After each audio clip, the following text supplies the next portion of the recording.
अगर सूरज का ये जो वर्चुअल मूवमेंट है वो रुक जाए तो धरती के पर्यावरण पर क्या असर पड़ेगा? क्रिस्टियानो रोनाल्डो को बड़ा एरोगेंट माना जाता है। वो पेले से कंपेयर करते हैं खुद को।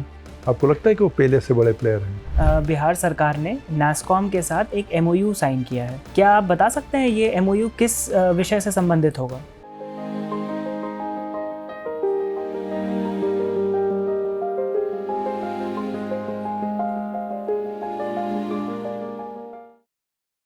सर मैं कम आइए। Good morning sir. Good afternoon. बैठिए Aditya. Yes sir, thank you.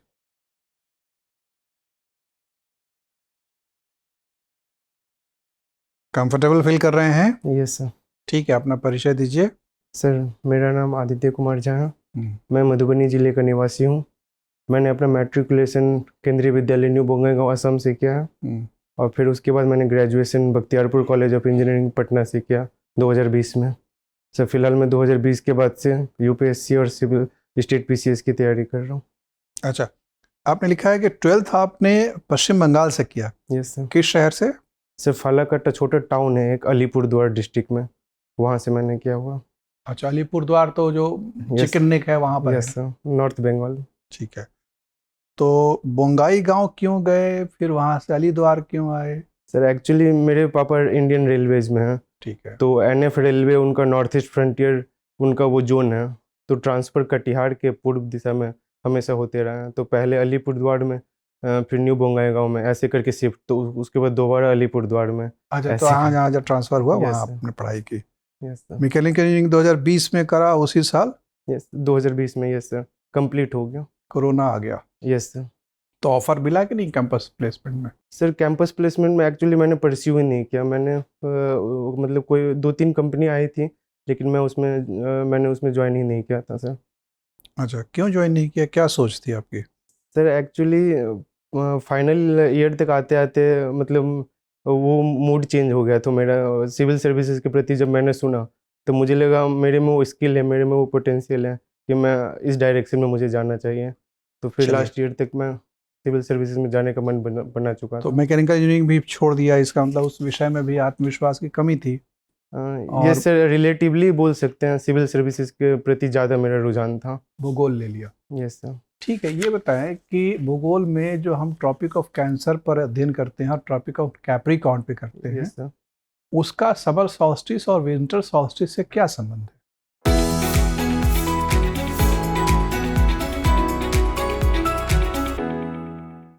Sir summer solstice वो होता है जब मतलब सूरज की किरणें डायरेक्ट ट्रॉपिक ऑफ कैंसर पे पड़ती है, डायरेक्ट वर्टिकल रेज जिसको हम बोलते हैं सर। तो उसी तब समर सोलिस्टिस होता है। स्पेशली हम नॉर्दर्न हेमिस्फीयर के कॉन्टेक्स्ट में बात करते हैं समर सोलिस्टिस की, जो 21 जून को पड़ता है।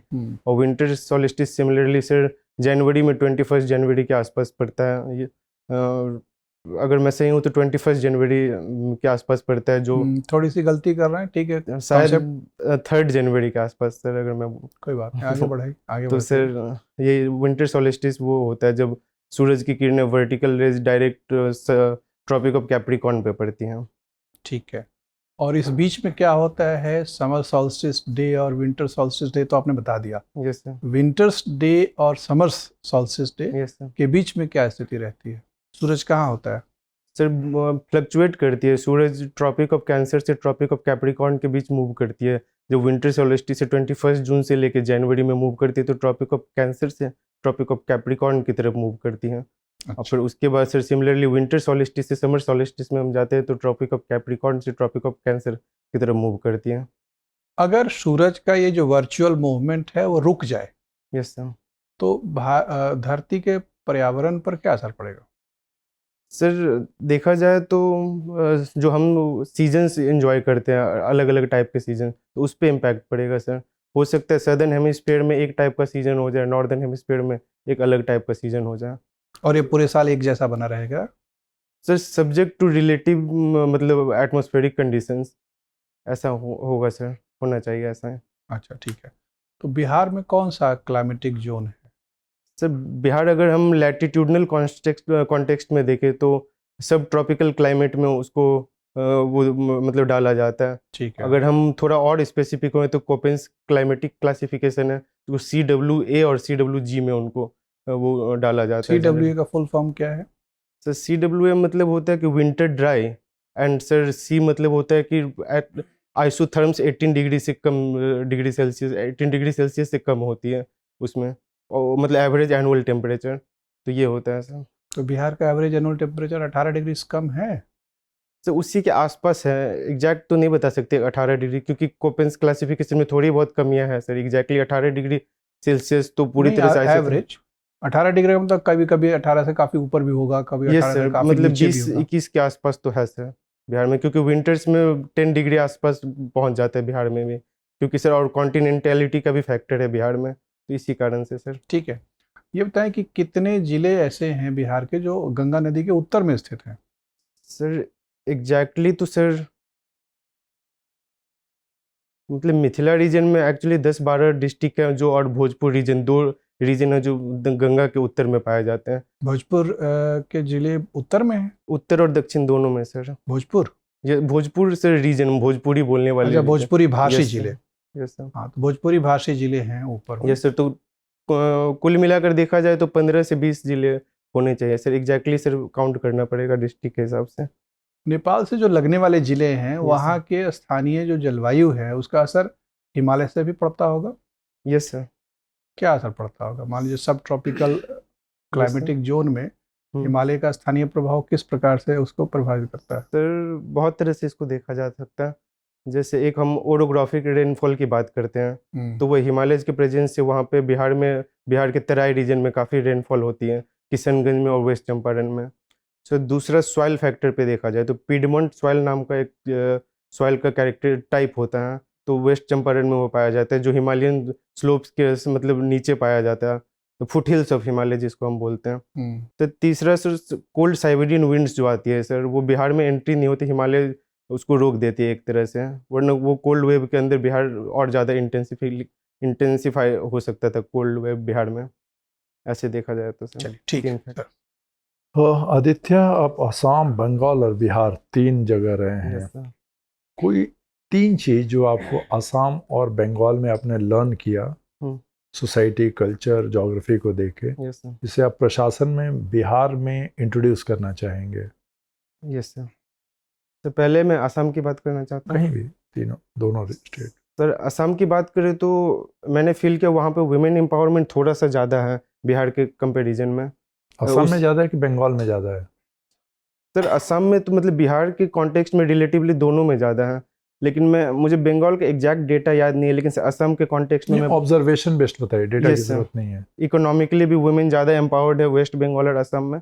उसका प्रमाण सर असम में सेक्स रेशियो 9:58 है। हाँ, तो आप क्या इंट्रोड्यूस करेंगे बिहार में? सर वुमेन का मोर इकोनॉमिक पार्टिसिपेशन। कैसे? और सर जैसे वुमेन अभी प्रीडोमिनेंटली एग्रीकल्चर सेक्टर में बिहार में ज़्यादा एम्प्लॉयड हैं, तो इंडस्ट्री तो है ही नहीं, तो आप इंट्रोड्यूस कैसे करेंगे? सर्विस सेक्टर जैसे हम बात करते हैं सर, और इंडस्ट्रियल सेक्टर में भी हम बात करें, अगर इंडस्ट्री नहीं है, yes sir, agriculture based economy है, तो क्या वहाँ सर्विस सेक्टर जनरेट हो सकती है? सर एक्चुअली एग्रीकल्चर सेक्टर का वो रोल हम इंडस्ट्रियल सेक्टर के को इम्प्रूव करने में लगा सकते हैं। जैसे हम फूड प्रोसेसिंग सेक्टर की बात करते हैं, एक हो गया। दूसरा दूसरा service sector sir food processing sector का नहीं, ये हो गया कि आप उनके वुमेन इकोनॉमिक पार्टिसिपेशन बढ़ाएंगे। दूसरा सर बिहार में पैट्रियार्की ज़्यादा है, जिसका मैंने प्रमाण दिया कि सेक्स रेशियो 918 है बिहार में, असम में 958 है इसके मुकाबले। तो पैट्रियार्कल फैक्टर को हम सर अवेयरनेस जनरेशन से कम कर सकते हैं हम बिहार में। और दूसरा सर असम में जैसे हम रिलीजियस फैक्टर की भी बात करें तो असम में शक्तिज्म कल्ट थोड़ा ज़्यादा है, तो वहाँ पे वुमेन। आप इसको बिहार में लेके आएंगे शक्ति कल्ट को? सर मतलब कैसे लाएंगे आप? सर बिहार में मतलब अवेयरनेस जनरेशन, रिलीजियस लीडर्स का हम यूज़ कर सकते। शक्तिज्म एक फैक्टर नहीं है सर। दूसरा हो सकता है कि वुमेन का मतलब हिस्टोरिकली हम देखा जाए तो आप एक चीज़ मिस कर रहे हैं कि बंगाल में और असम में दोनों जगह लड़कियों को पेरेंटल प्रॉपर्टी में हक दिया जाता है। Yes sir. आपको नहीं लगता कि एक बहुत बड़ा रिवॉल्यूशनरी कदम बिहार में हो सकता है? बिल्कुल सर। अच्छा, कौन फुटबॉलर आपको अच्छे लगते हैं? किसके फैन हैं आप? सर मैं क्रिस्टियानो रोनाल्डो को काफ़ी फॉलो करता हूँ। तो फिलहाल क्रिस्टियानो रोनाल्डो को बड़ा एरोगेंट माना जाता है, वो पेले से कंपेयर करते हैं खुद को। आपको लगता है कि वो पेले से बड़े प्लेयर हैं? आपको क्या लगता है? सर मुझे पर्सनली लगता है कि दो बड़े प्लेयर्स के बीच कंपैरिजन नहीं होना चाहिए, हमें बस एंजॉय वो करना खुद करते हैं। Yes sir. रिसेंटली आपने उनका स्टेटमेंट सुना होगा यस कि मेरे पूरे 900 गोल के वीडियो रिकॉर्ड्स हैं, भाई बहुत सारे लोगों के नहीं होते हैं। He wanted to say about Pele. तो आपको लगता है कि ये एरोगेंस नहीं होनी चाहिए इतने बड़े लेजेंड के? सर अगर ये एरोगेंस है उनमें तो सर ये मुझे उनके लिमिटेशंस को दर्शाता है, उनके रिजर्वेशंस को दर्शाता है कि आपको लगता है कि रोनाल्डो को ऐसा बोलना चाहिए या नहीं बोलना चाहिए? सर मुझे लगता है कि रोनाल्डो ने किस कॉन्टेक्स्ट में बोला है ये ज़्यादा इंपॉर्टेंट है। अगर रोनाल्डो क्लैरिफाई करे कि मैंने किस कॉन्टेक्स्ट में बोला है तो ये ज़्यादा बेटर होगा उनके फैंस के लिए। सैन सीरो कहाँ पे है? सैन सीरो सर इटली में, मिलान में। और Santiago Bernabeu? Santiago Bernabeu sir real Madrid के होम स्टेडियम है। और old Trafford? Old Trafford sir Manchester United के फेवरेट बस स्टेडियम। लास्ट क्वेश्चन है कि मैनचेस्टर यूनाइटेड इतना बुरा क्यों कर रही है पिछले कई सालों से? एज अ फुटबॉल फैन आप 3-4 रीजन बताइए कि इसकी वजह से उसका डाउनफॉल हुआ है। एक्चुअली सर पर्सनल रीजन तो मैं बहुत ज़्यादा वो बता सकता हूँ क्योंकि मैं मेरी फेवरेट टीम हुआ करती है मैनचेस्टर यूनाइटेड। तो sir actually sir Alex Ferguson के जाने के बाद 2013 तो में बहुत समय गया हो गया उनके गए। उसके बाद सर कोचिंग में इनस्टेबिलिटी आ गई है, बहुत ज़्यादा लॉन्ग टर्म हम किसी को टाइम नहीं दे पा रहे हैं किसी पर्टिकुलर कोच को। उसके बाद जैसे डेविड मोयस आए, कुछ महीने बस 1-2 साल रहे, उन्होंने हमें मौका नहीं दिया। और दूसरा फैक्टर है sir administrative factor. Sir profit orientation हमारी क्लब ज़्यादा हो गई है मैनचेस्टर यूनाइटेड, तो कमर्शियल फैक्टर ने मतलब स्पोर्टिंग फैक्टर को डाउन प्ले कर दिया है। तो इसके वजह से सर लॉस में भी कंपनी जा रही है। तो आपको लगता है कि एरिक टेन हैग जाने वाले हैं? Yes sir. सॉरी, ये जो एरिक टेन हैग हैं यस सर, ये जाएंगे? सर एरिक टेन हैग कंसिस्टेंटली बोल रहे हैं कि उनको मैनेजमेंट का बैकिंग है। तो सर इंटरनल फैक्टर आपको क्या लगता है जाएंगे कि रहेंगे इस महीने? सर मुझे लगता है कि और मौके मिलने चाहिए उनको। नहीं मिलेगा कि नहीं? सर मुझे लगता है एक्चुअली से मिलना चाहिए, मुझे लगता है मिलेगा। सर जिम रेडक्लिफ ने भी बोला है कि अच्छा कर रहे हैं इनडायरेक्टली। सर आदित्य कैथी क्या है? सुना है शब्द के बारे में पहले यस कभी? सर, मैं फिलहाल रिकॉल नहीं कर पा रहा हूँ सर। मैंने क्या ये किसी भाषा से संबंधित है? कैथी स्क्रिप्ट? सॉरी सर, मैं कोई बात नहीं, मैं आपकी मदद करता हूँ। Yes sir. बिहार में लैंड सर्वे कंप्लीट करने की एक डेडलाइन रखी गई है Yes. मुख्यमंत्री जी द्वारा। Yes sir. कब तक ही है वो डेडलाइन? सर अगर मैं गलत नहीं हूँ तो 2025 के अंत तक। ठीक है, यस, जुलाई 2025 अभी उन्होंने संभावित जुलाई 2000 जी Okay. रखी है कि तब तक लैंड सर्वे कंप्लीट करना है। Yes. और इसी से संबंधित चर्चा हो रही है कैथी स्क्रिप्ट के बारे में। Okay sir. जो मेजॉरिटी ऑफ लैंड रिकॉर्ड्स हैं वो इस कैथी स्क्रिप्ट में है। Okay sir. तो गवर्नमेंट ऑफिशियल्स को ऐसा कहा गया है कि वो ये स्क्रिप्ट सीखें सो दैट वो लैंड रिकॉर्ड्स को ठीक तरीके से एसेस कर पाएं और उसका डिजिटाइजेशन एंड पूरा प्रोसेस कंप्लीट हो पाए। अच्छा।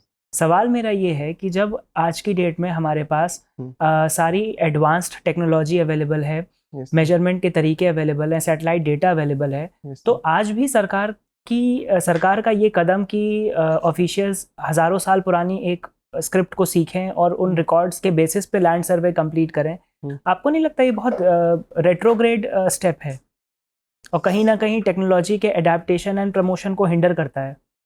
सर एक्चुअली देखा जाए तो मुझे लगता है कि लोकल पॉपुलेशन मुझे लगता है कैथी स्क्रिप्ट से ज़्यादा अवेयर है डिजिटल लिटरेसी के मुकाबले, मुझे लगता है। तो शायद ये एक रीज़न हो सकता है कि कैथी स्क्रिप्ट है। और ऐसा नहीं है सर कि डिजिटाइजेशन के कदम तरफ नहीं बढ़ रही है बिहार गवर्नमेंट। मुझे लगता है दोनों को साथ में इंटीग्रेट करने की बात कर रही है सरकार, कैथी स्क्रिप्ट को भी और डिजिटल। बट ग्राउंड लेवल पे जो फीडबैक आ रहा है, ऑफिशियल्स बहुत तनाव और फ्रस्ट्रेशन महसूस कर रहे हैं because totally out of sync चीज़ है। Yes sir. तो कहाँ तक तर्कसंगत लगता है आपको ये स्टेप गवर्नमेंट का? सर मुझे इसके बारे में और थोड़ा सा डिटेल में पढ़ना पढ़ना पड़ेगा। होगा। ठीक है, कोई बात नहीं। की क्या सिचुएशन है? ठीक है आदित्य, हाल ही में बिहार सरकार ने नास्कॉम के साथ एक MOU साइन किया है। Yes, sir. क्या आप बता सकते हैं ये MOU किस विषय से संबंधित होगा? सर मुझे पता नहीं है एक्चुअली, लेकिन नास्कॉम सॉफ्टवेयर कंपनी का एक एसोसिएशन है। बिल्कुल ठीक तो बता मुझे रहे हैं। लगता है बिहार में सॉफ्टवेयर कंपनीज का हेल्प लेके मतलब डिजिटल इंफ्रास्ट्रक्चर को इम्प्रूव करने की तरफ बिहार गवर्नमेंट का ये कदम होगा। इन्वेस्टमेंट एंड और बाकी कंपनीज बिहार के अंदर आए, इन्वेस्टमेंट Yes, करें, sir. जॉब क्रिएशन करें, उससे संबंधित है। Tertiary sector. जी बिल्कुल ठीक बता रहे हैं। Yes, sir. इसी संबंध में बिहार सरकार एक आईटी पॉलिसी भी लेके आई है Yes, sir. वर्ष 2024 में। Yes, sir. कुछ प्रमुख बिंदु के बारे में बता पाएंगे उस पॉलिसी के? सर स्पेसिफिसिटीज पे तो मुझे आइडिया नहीं है फिलहाल, हम्म। लेकिन सर मैं देख पा रहा हूँ तो मुझे लगता है रोबस्ट इंफ्रास्ट्रक्चर बनाने की बात कर रही होगी सरकार। अच्छा, स्पेसिफिक्स अभी आपको जानकारी नहीं है? यस सर, मैं इसके बारे में पढ़ूंगा। ठीक है, कोई बात नहीं। Okay sir. आपने मैकेनिकल इंजीनियरिंग में अपना ग्रेजुएशन कंप्लीट किया Yes, है। मशीन क्या होती है? सर मशीन कोई भी इक्विपमेंट जो चीज़ों को आसान बना दी और रिपीटेटिव चीज़ों को बार बार ना करने की ज़रूरत पड़े, ह्यूमन प्रोडक्टिविटी बढ़ा दे, कोई भी चीज़ हो सकती है सर, उसे मशीन हम बोल सकते हैं। ठीक है, तो क्या ये पेन एक मशीन हो सकता है? Yes sir, why not.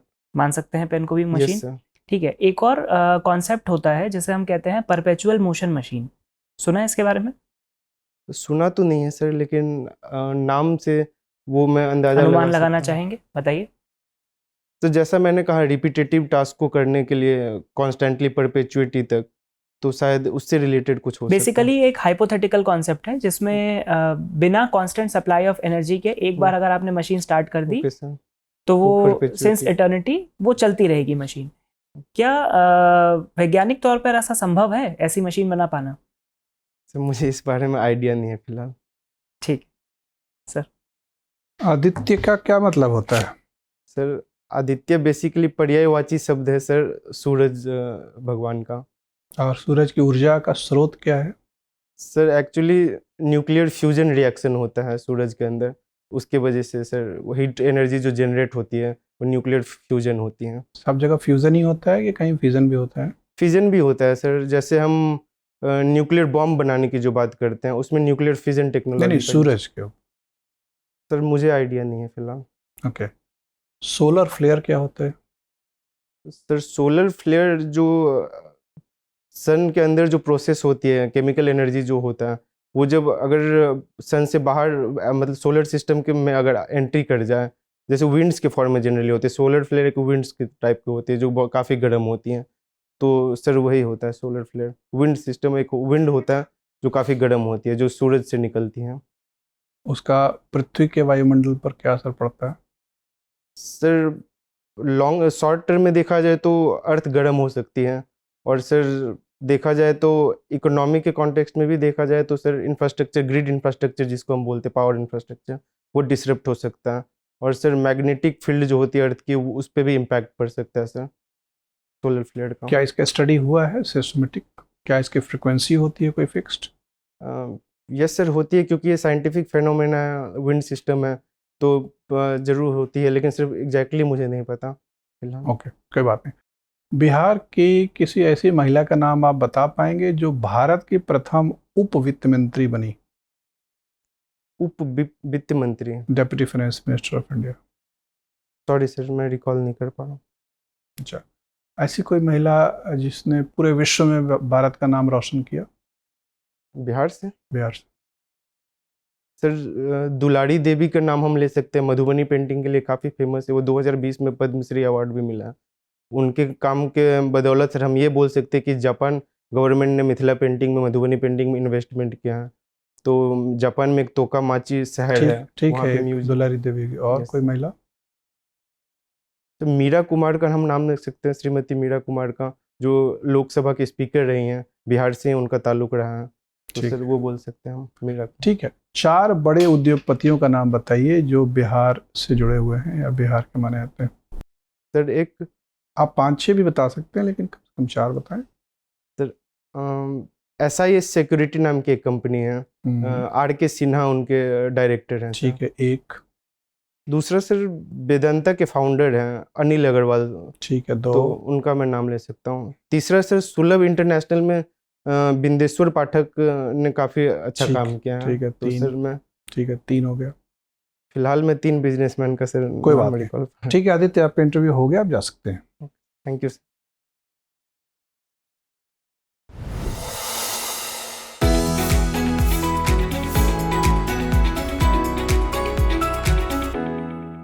Sir मैं कम। आइए बैठिए आदित्य।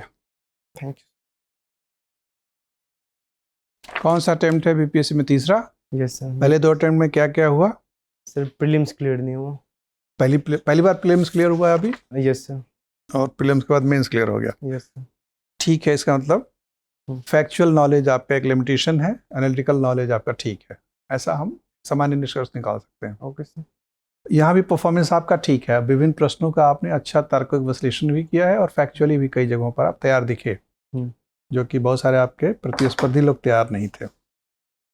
जेंडर सेंसिटिविटी भी चेक की जा रही है आजकल सभी प्रशासकों की, क्योंकि संसद ने कानून बना दी है कि 1/3 विधायक और सांसद महिलाएं होंगी, तो आप उसी दौर के प्रशासक बनेंगे जब ये लागू हो जाएगा ज़मीनी स्तर पर। तो आपके इर्द गिर्द बहुत सारे मंत्री महिलाएं होंगी, बहुत सारे विधायक महिलाएं होंगी, बहुत सारे सांसद महिलाएं होंगी, तो उनके प्रति संवेदनशीलता कितनी है, इसके लिए बार बार सवाल पूछे जा रहे हैं। वहाँ मुझे लग रहा है कि थोड़ा भी आपको और अपने आप को साबित करना होगा। जैसे जो बंगाल और असम के महिलाओं का कंपैरिजन था, उसमें बहुत सारी बातें आप कह सकते थे, लेकिन जो बेसिक पैरामीटर है अध्ययन करने का वो 3 है, जिसको यूएनडीपी के जेंडर एम्पावरमेंट मेजर्स में अकोमोडेट किया गया है। वो है political participation rate of women, economic participation rate और सोशल पार्टिसिपेशन रेट। तो उन्हीं तीनों पैरामीटर को ध्यान में रखते हुए देखना है। उसमें वो राइट टू प्रॉपर्टी या इनहेरिटेंस वाला जो राइट है वो जरूर ध्यान में रखना चाहिए। और अभी बिहार में सर्वेक्षण चल रहा है, उसमें ये मसला ज्वलंत हो गया है कि जब भी वंशावली बनाई जाएगी उसमें महिला जो साझेदार हैं उनका नाम जरूर रखना है। ये जो प्रावधान बिहार में अब लागू किया जा रहा है, इसका जो सोर्स ऑफ इंस्पिरेशन है वो दाया भाग एक कानून है, फैमिली लॉ, जो मोटे तौर पे बंगाल, असम वगैरह में लागू होता रहा।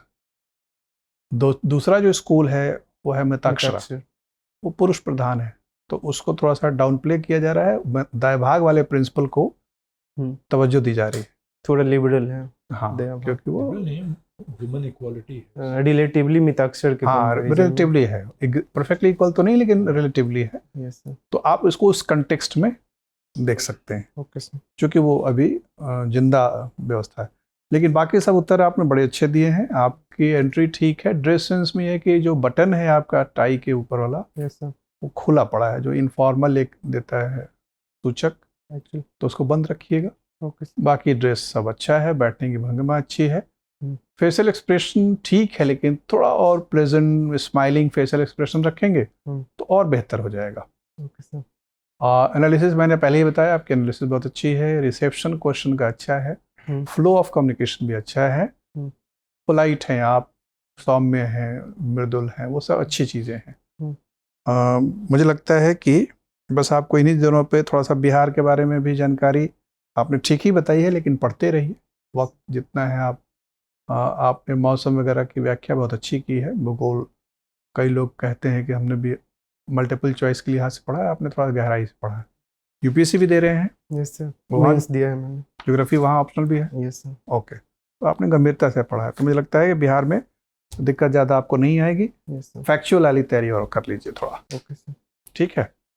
और थोड़ा industrialist, industrial cluster, industrial plant वगैरह कहाँ आजकल बहुत सारे इंडस्ट्रियल प्लांट स्थापित हो रहे हैं बिहार में, वो सब पर देख लीजिए। बायोफ्यूल पॉलिसी है, सॉफ्टवेयर पॉलिसी सब। ओके सर, ठीक है। और कोई डाउट या क्वेश्चन तो पूछें। सर एक क्वेश्चन रिलेटेड नहीं, ड्रेस कोड रिलेटेड है एक्चुअली। सर ये लोगो यहाँ पे अवॉइड कीजिए, ये फॉर्मल में नहीं पहना के। ओके सर, तो हो सकता है उस ब्रांड पे ही क्वेश्चन शुरू हो जाए। एग्जैक्टली। और सर थोड़ा सा वो दिखाया गया एलाइटिस्ट मेंटेलिटी, अगर किसी का बहुत ज्यादा मतलब वो एक्चुअली क्या है, वो एक कंपनी का लोगो है। Yes sir. तो ब्लैकबेरी से सवाल शुरू हो जाएगा, फिर कोई फायदा नहीं है आपको, कुछ ज्यादा ही डोमेन बढ़ा दूंगा तो मैं। नहीं। ठीक है, चलिए, all the best. Thank you sir.